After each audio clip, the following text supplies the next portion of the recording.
के विभिन्न रूप। अपने अस्तित्व के 5000 से अधिक वर्षों के दौरान हिंदू धर्म कई चरणों से गुजरा है।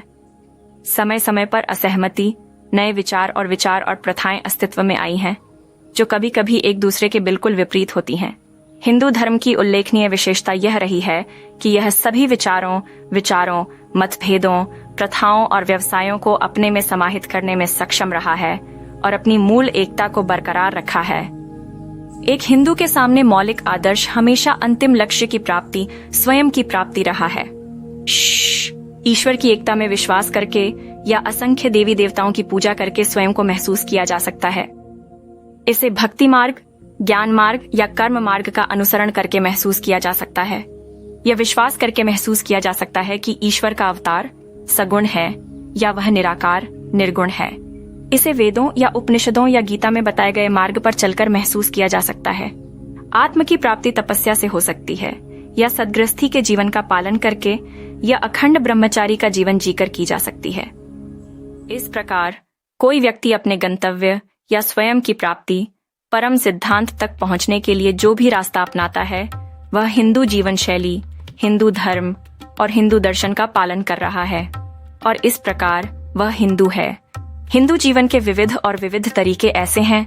एक हिंदू के लिए बोध के लिए विविध और असंख्य मार्ग उपलब्ध हैं। परम सिद्धांत मोक्ष का, जिसे वर्गीकृत करना लगभग असंभव है। हिंदुओं को विभिन्न पंथों, उपपंथों या उप संप्रदायों में विभाजित किया गया। हम यहाँ कुछ मामलों का उल्लेख कर सकते हैं।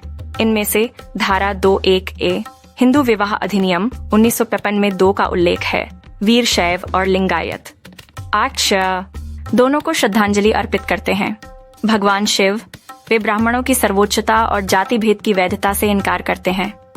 दोनों के बीच मुख्य अंतर यह है कि लिंगायतों में विष्णु के प्रति घृणा इतनी तीव्र नहीं है जितनी वीरशैवों में है। इनके अलावा कई अन्य संप्रदाय भी हैं, कमोबेश ऐसे ही, जैसे तांत्रिक, शक्ति के उपासक, विष्णु के उपासक और विभिन्न अवतारों के उपासक।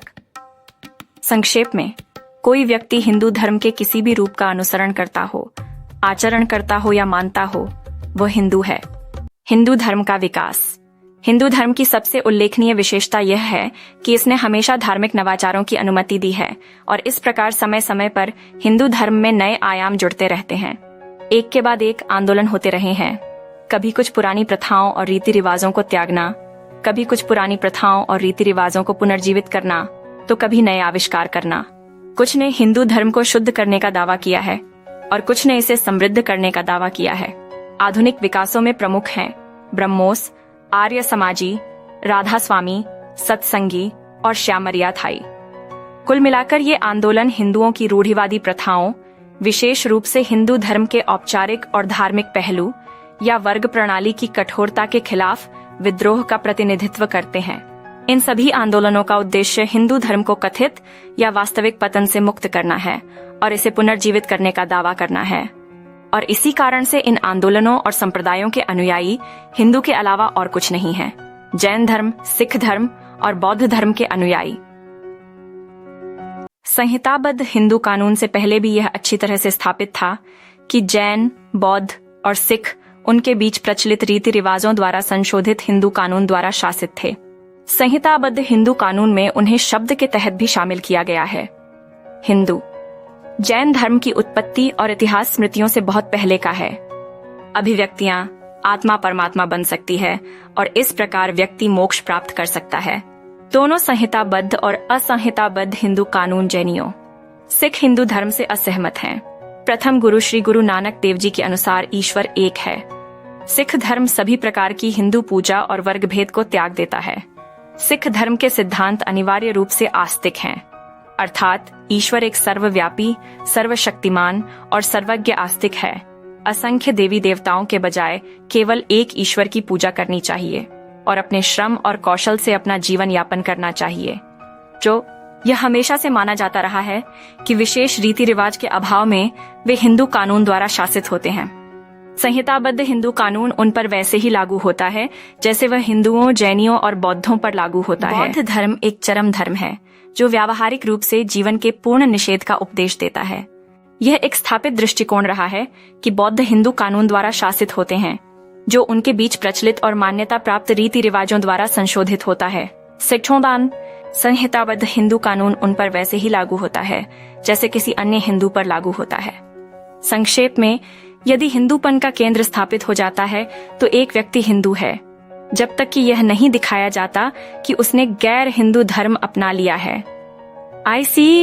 दूसरे शब्दों में, कोई भी व्यक्ति जो धर्म से हिंदू, जैन, बौद्ध या सिख है वह हिंदू है यदि वह इनमें से किसी भी धर्म को मानता है या उनका पालन करता है, और ऐसा करने पर भी वह हिंदू रहता है। इनमें से किसी भी धर्म के सिद्धांतों का पालन, अभ्यास या पालन नहीं करना चाहिए। परिवर्तन करता है और पुनः हिंदू धर्म में परिवर्तित हो जाता है। धर्मांतरित वह व्यक्ति होता है जो अपने विश्वास को त्याग देता है और दूसरे को अपना लेता है। रूपांतरण का सामान्य तरीका उस धर्म द्वारा निर्धारित रूपांतरण के समारोहों से गुजरना है जिसमें रूपांतरण की मांग की जाती है। हिंदू कानून के तहत कोई व्यक्ति केवल इसके त्याग से अपना विश्वास नहीं खोता है, नहीं केवल इसे मानने या इसका अभ्यास करने से वह किसी अन्य धर्म से संबंधित हो जाता है। इस प्रकार यदि कोई व्यक्ति आस्था से ईसाई हिंदू धर्म का प्रशंसक बन जाता है, इतना कि वह इसका अभ्यास और प्रचार करना शुरू कर देता है, तो वह हिंदू नहीं बन जाता है। धर्मशास्त्र ने हिंदू धर्म में रूपांतरण के लिए कोई समारोह निर्धारित नहीं किया है। हिंदुओं ने इस बात पर विचार नहीं किया कि अन्य धर्मों के अनुयायी हिंदू धर्म में परिवर्तित हो जाएंगे। हिंदुओं में केवल आर्य समाजियों ने ही धर्मांतरण की एक रस्म निर्धारित की, जिसे सुधी के नाम से जाना जाता है। सुधी संस्कार से गुजरने वाला व्यक्ति हिंदू धर्म में परिवर्तित हो जाता है, लेकिन फिर वह आर्य समाजी हिंदू होता है।